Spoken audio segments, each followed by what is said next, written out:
Good morning everybody! It's another day, it's another new day, and it's another day of day. It's another makulimlim day.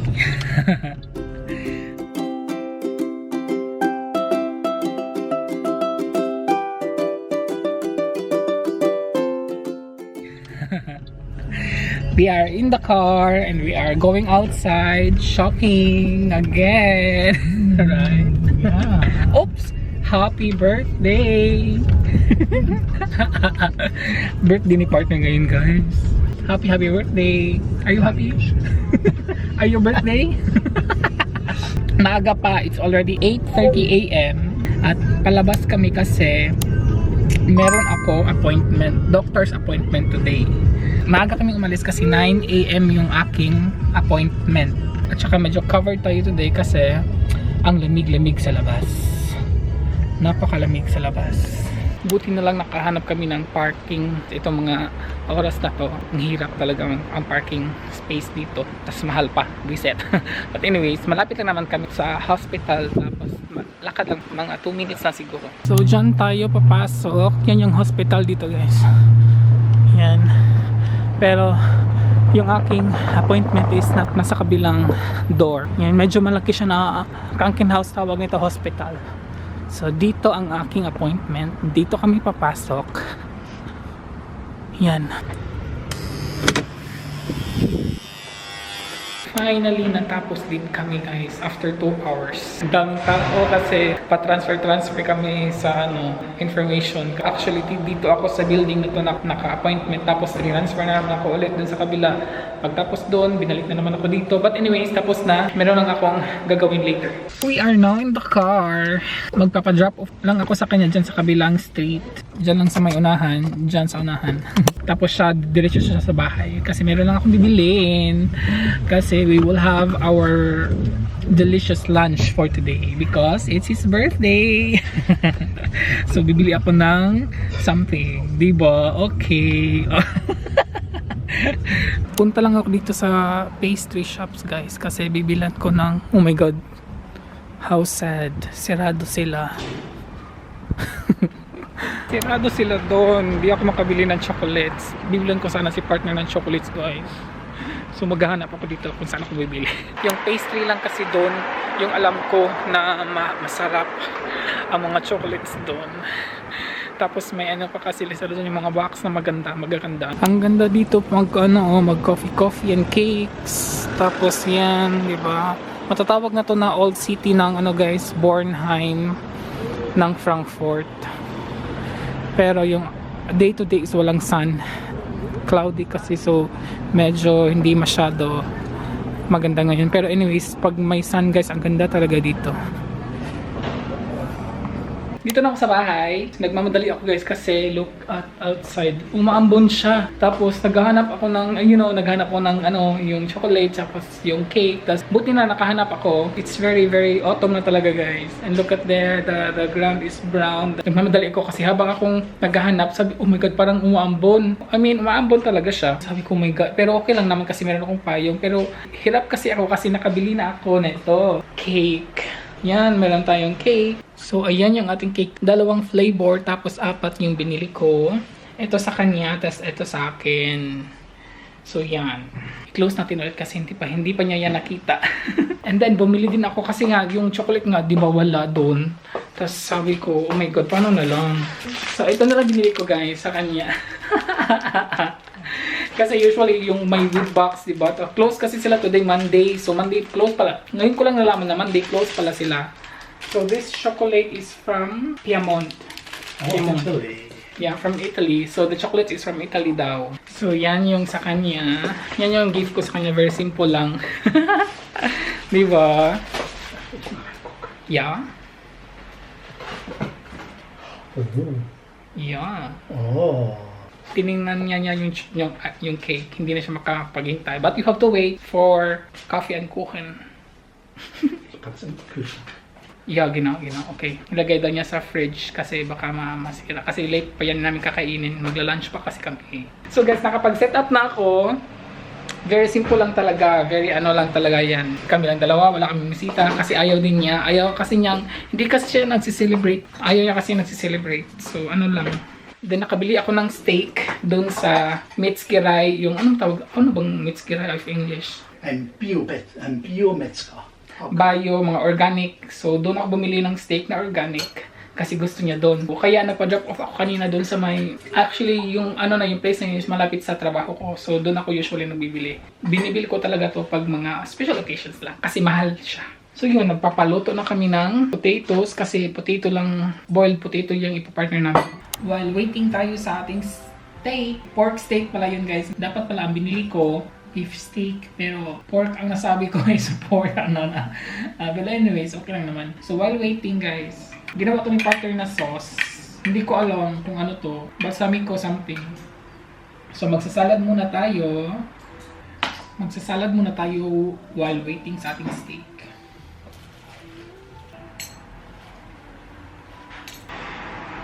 Wow, ang dami.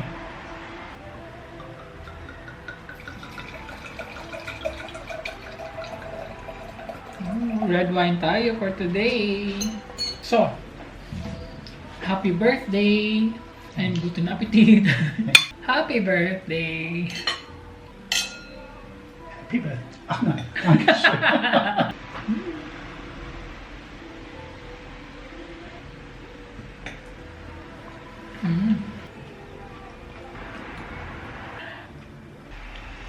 And our main dish is finished.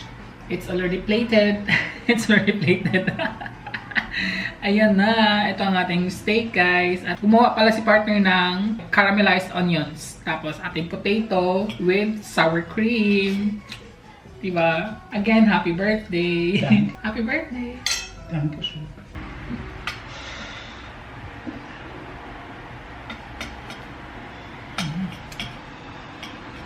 And are you happy?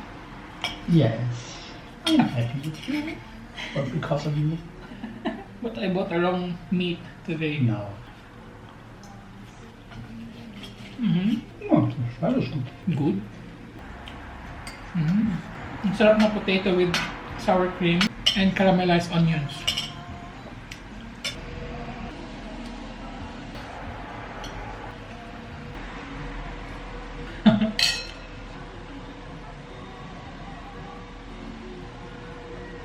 Update! Nalasing ako sa ano, I got drunk for only 1 glass of wine. Napagod ako bigla. Anong petsa na, guys? 2:30 PM na. Kanina lang kami tapos mag-lunch. So, transfer lang natin yung camera kasi medyo maingay kasi ito, guys. Gagawa na kasi ako ng coffee. Yung machine namin is... Ano pa to? 19 forgotten. Ang ganda no, hindi ako nag-expect na bibigyan niya ako ng box. Akala ko plus yung paper lang usually yung ilalagay. Eto binigyan niya. Tapos, diba? Oh, ayan, diba? Ang ganda. Parang ako ang nag-birthday nito, diba? Bigay ko na kay partner. Wait lang. Magano lang ako. Cake and coffee is ready! Happy birthday again! So, same kami, guys. Sa dalawa ang sa ano. Itong sa kanya at ito din sa akin. So, ano lang to?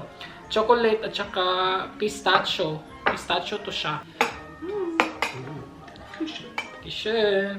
First time to sa na binilan ko ng ano, nito, yung ano na yun, cafe na yun. Coffee. At tamang-tama sa oras, ano na ngayon? 2:30 PM. Good?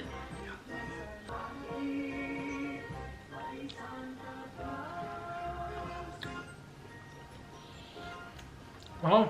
Yeah. Sehr überraschend. Very surprising. My God, ang sarap!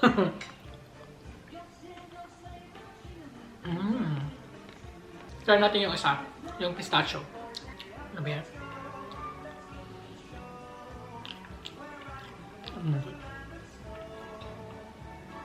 Ang sarap! Ano ba ito nasa baba?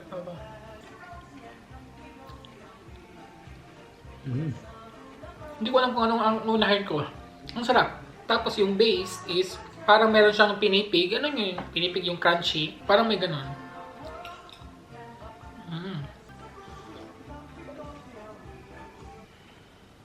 Ang sarap.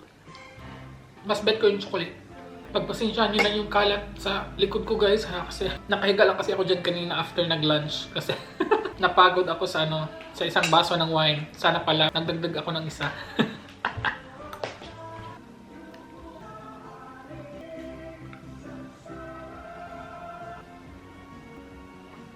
And I am back, everybody! Yung ganap natin is yung birthday celebration ng ni partner. Medyo maaga pa din. So anyways, at actually itong request to sa, di ba? Kita nyo na? Wala akong other setups guys. Hindi ko alam saan ako magpupwesto para ipakita ko tong aking mumunting perfumes. May nag-request kasi matagal na pero hindi ko siya magawa-gawa kasi ito lang naman yung perfumes ko. Tapos paano ko siya yan? So i-insert ko na lang, di ba? Request to ni J. Can. Ano daw yung mga ginagamit kong perfume? Kung pwede ba daw ipakita? Kasi curious lang siya. So J. Can, this is for you. I hope you like it. And I hope I like it too. Guys, panlalaki to. Well, alam niyo naman na medyo half-half tayo. Pero hindi ako gumagamit ng perfume pang babae. Perfumes ko po panlalaki pero meron akong taste of perfumes. Oh, charot. Ayaw ko yung mga very strong. Ayaw ko yung very woody na smell. Parang basta yung masakit sa ilong. Ayaw ko naman ganon. Gusto ko is yung mga mild lang siya na mga pabango. At saka itong lagayan ko is nakita na ko. As in, nakita ko to siya sa Amazon. Matagal na din. Kasi nung wala pa to, nilalagay ko lang itong mga perfumes ko dun sa cabinet where I also put my bags. Parang nag-alignment lang sila doon. Tapos sabi ko, nung nag-search ako sa Amazon, so nakita ko to, ang ganda, nagandahan ako. Gusto ko sana yung mga 3 layers, pero 2 lang ang meron sila. So, well anyways guys, ang dami kong chika. Mag-ano lang tayo ng ating perfumes collection. Arcidel's perfumes collection. Charot, no? Start tayo from the bottom na lang. Ito, ang unay natin na lang. Ito is from Tom Taylor. So, kita nyo na to. Every time nagpupunta ako sa DM, bumibili talaga ako nito. Kasi, ito yung aking perfumes for work. So, meron ako mga stocks doon. Kasi ayaw ko maubusan. Kasi minsan nauubusan sa DM. I mean, every time talaga nagpupunta ako doon, nagbibili talaga ako nito. So, hindi siya, yung bango niya is, as I said, mild lang talaga siya. Tapos, hindi din siya madali mawala. 24 hours siyang nagsistay. Nababanguhan talaga ako nito. So guys, wala ako masyadong alam ng mga perfumes. Pero basta, ang gusto ko lang is yung mild smells. So, ito yung ating pang-working perfume. Second is, ito. This one. Kita nyo na din to sa mga few vlogs ko. This is from Yves Rocher. Hindi ko alam kung paano ko siya basahin. Boy Disoche, I don't know. Ang bango nito guys. As in, bangong-bango talaga ako nito. Very mild din yung bango niya. Actually, sad ako kasi sa branch nila dito sa Frankfurt na nagko-close na sila. Well, pwede pa na makapag-order. Online na lang siya. So, wala na silang, I don't know if sa Frankfurt lang ba or sa other cities of Germany. Siguro meron pa. Pero sa Frankfurt, wala na silang store ng Yves Rocher. So, nag-close na sila. But they said, we can still order through online na lang. But, favorite ko to. Hindi siya pang work. Ginagamit ko siya sometimes sa work. Pag hindi ako nag-work, like nung the other day, nung mga seminars, mga ganon. Ito. Tapos ginagamit ko siya. Pwede din siya pang everyday. Yung lumalabas ako sa downtown, mga ganon. Meeting friends, mga ganon. Dinadala ko din to. Ano lang to siya? 50 ml lang ata to. Yeah, as you have noticed, yung mga perfumes ko is maliliit lang. Hindi ako bumibili ng mga 100 ml kasi nalalakihan ako. Tapos, later on. So, yun. Ito, ang bango niya. This is our second perfume. Ito, oh my God. Eternity from Man Air from Calvin Klein. Ilang years na ba ako dito? 5 years na guys. In my 5 years here, pangalawa ko pa to na bottle ng Calvin Klein. 30 ml to siya. Pang-go perfume din to. Travel, kasyang-kasya sa bag mo. Ito yung perfume ko. Before ko pa to sila na-discover. Ito yung perfume ko. Actually, dalawa sila. Ito, yung Esprit. Sila yung perfume ko nung dumating ako dito sa Germany. Life by Esprit. Ang bango din niya. Mild, as in mild din siya. Ang bango. Hindi ko na, minsanan ko na lang din to siya ginagamit kasi wala na din siya sa store dito. Through online na din siya binibili sa Douglas. Well anyways, back to this. I think 3 years na tong isang bottle na to sa akin. Hindi ko na siya masyado ginagamit. Kasi mas nagustuhan ko to eh. Kasi mas nagustuhan ko siya pang travel or pang mga everyday. Nababanguhan ako nito pero minsan para lang siyang over na siya sa akin. Hindi ko din to siya maibigay kasi nga eto ibibigay mo to na ginamit mo na tapos. So dito lang siya. Minsan ginagamit ko din to. And then of course, eto na-vlog ko na to. Bago lang din. Tapos yung other week bumili ako ng bago nito kasi paubos na siya. Alam niyo na to, di ba?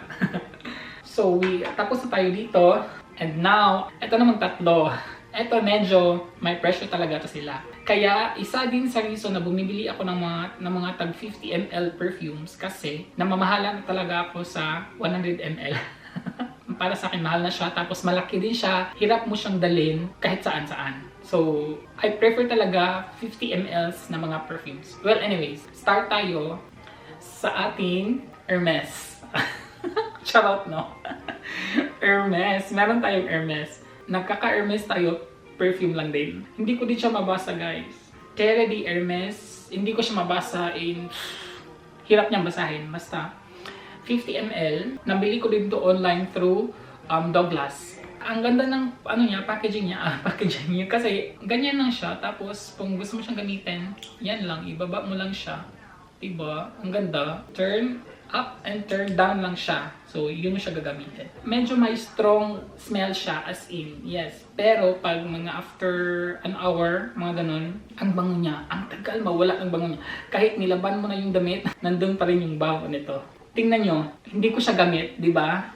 Hindi pa siya nangalahati. Kasi hindi ko din siya masyado ginagamit. I think dadalhin ko to soon pag mag-vacation ako sa Pinas. And then, next is our... Yes, kung meron tayong Hermes, of course, meron din tayong Chanel. Charot, no? Ano to eh? Bleu de Chanel. Matagal na to. Over 1 year ko na to. Hindi ko pa siya naubos. Actually, dalawa ang binili ko nito. Yung isa is dark. Mas dark pa nito. Tapos hindi ko nagustuhan yung smell kasi strong talaga. Panlalaki talaga. Masculine talaga yung mga masculine smell. Ganon. So, binigay ko kay partner. So, hindi pa rin naubos sa kanya kasi hindi rin siya masyado ng perfume. Ako lang talaga, sa aming dalawa, ako lang talaga ang mas mahilig sa perfume. So, meron tayong Chanel. Charot, no? Kailangan ko na bumili nito soon kasi nangalahati na siya. Sa mga branded na mga perfumes ko, hindi ako masyadong nagbili ng pang-extra. I mean, pang-reserve kasi hindi ko naman siya gamit masyado. Gamit lang siya pag nagta-travel. Mga ganitong guys, mga ganitong perfume nasa ibabaw, mga tatlo. Ginagamit ko siya usually pag-travel. Pag everyday use lang, eto nasa ibaba. Let's go to our last but not the least perfume. So, meron na tayong Hermes, meron na tayong Chanel. Hindi magpapahuli ang ating Dolce & Gabbana. Charot, no? Nakaka 50 ml din to eh. Nagustuhan ko siya kasi, I mean, online ko din to binili, guys. Yes, online ko to binili. I mean, paano ko nalaman yung mga smells nila before ko sila binili? Kasi, yung mga creams ko, bumibili ako through yung cream sa face ko, binibili ko yun through online sa Douglas. Pag bumibili kasi ka sa Douglas, online, meron silang mga freebies. Ikaw ang pipili yung mga freebies nila. Yung mga maliliitan na samples, perfumes. So, eto yung mga pinili ko doon. Meron silang mga binigay na hindi ko siya gusto. Pero, doon ako nakaka-interest sa mga perfumes nila kasi kaya ako nabili to kasi sa mga samples nga nila, meron pa nga doon ako marami pa talaga akong samples dyan sa wait, pakita ko. So every time nag-order ako sa Douglas, guys, meron silang mga freebies tapos ika nga pipili. At tingnan nyo, ang dami ko ng mga di ba, ang dami. Nandito yung nandito yung sa Hermes. Yeah, ito yung sa Hermes. Before ko siya nabili, dito ako nagbe-base kung mabango ba siya. So next na order ko, nag-order na ako nito. So yun, doon ako, kasi nahihiya ako pumupunta sa mga stores tapos bibili ako ng perfume. Kasi nahirapan akong mag-decide pag nandun ako sa store. Pag ako bumibili ng perfumes. Kaya grinab ko talaga yung opportunity sa Douglas na mga freebies. Ako talaga pipili ng mga perfume doon. Sa mga ganito. Yeah, like this one, ang ating Dolce & Gabbana. So dito ko siya binis. Yung Chanel lang wala kasi binili ko to last time, wala pa akong mga ganito. Kasi pinakauna to sa akin eh. Ito yung pinakauna ko na perfume na branded. Hindi ko naman to ginagamit. Yung iba nga, parang naano na siya na parang nag-evaporate na siya. Siguro dadalhin ko to sa Pinas. Kasi masasayang lang din to dito, hindi ko siya ginagamit. Ang dami talaga. Yan po ang ating perfumes collection. Yeah, as I've said po, wala po akong pabango na pambabae at hindi po ako gumagamit ng pambango na pambabae. Hindi ako masyado na happy pag may nag-gift sa akin ng perfume. Yes po. Pag meron pong mga, kunyari si partner, gusto niya akong bilhan ng perfume. Kahit na isama niya ako, sabi ko talaga ayaw ko. Kasi pag bumibili ako ng perfume, gusto ko nasa mood talaga ako, na gusto ko talaga ng perfume. Tapos, isa din, ayaw ko ng gifts na perfume. Kasi, masasayang eh. Kasi hindi ko siya kasi nga, pag perfume, gusto ko talaga yung nagugustuhan ko yung bango. Hindi yung napilitan ka lang kasi bigay, ganon. Yun po, every time na sinasabi ni partner, can I buy you perfume? Then I said, no, ayaw ko talaga kasi gusto ko ako ang bibili ng sarili kong perfume. Tapos gusto ko ako pipili ng sarili kong perfume. Ganun po. Mas prefer ko po yun. So, yun po. Ang dami kong chika, no? So, sana, Jaycan, na-satisfied ka sa ating collection perfume. So, yun po ang perfumes na ginagamit ko every days and to travel. So, ibabalik ko na siya sa kanyang lagayan. At ito, hindi ko siya ibabalik doon kasi kailangan ko itong makita everyday para mapack ko to siya, tapos dalhin ko to sa Cebu. Kasi magagamit to sa aking mga pamangkin. Ito na lang sa kanila kasi hindi ko pa afford. Ang dami nila, tapos hindi ko ma-afford na mabibigyan sila lahat mga ganito. Mahal kaya to. Kung ito naman yung mga ibibigay ko, may mga perfume ako, kunyari ito, meron akong extra nito. Di ba sabi ko last week bumili ako ng perfume nito. Meron ako nito din, malaki siya, 100 ml. Nilagay ko sa balikbayan box kasi ibibigay ko yun sa aking kapatid. Tapos meron din ako nito, dalawa din yun, 100 ml din yun kasi naka-sale sila nung may store pa dito, nung hindi pa sila nag-close. So bumili ako dalawa, so akala ko magagamit ko yun. Tapos sabi ko, ay ang laki kasi 100. Nilagay ko na lang din sa ating balikbayan box. And yun po, and if you like this video, please don't forget to click the like button, and sa mga hindi pa nakasubscribe, subscribe na po kayo, and thank you po so much for subscribing. Just don't forget to click the subscribe button, and of course, bell button naman para kayo ay ma-notified every time meron akong new uploads. Thank you po again, and until in my next vlog, everybody, ingat! Cheers!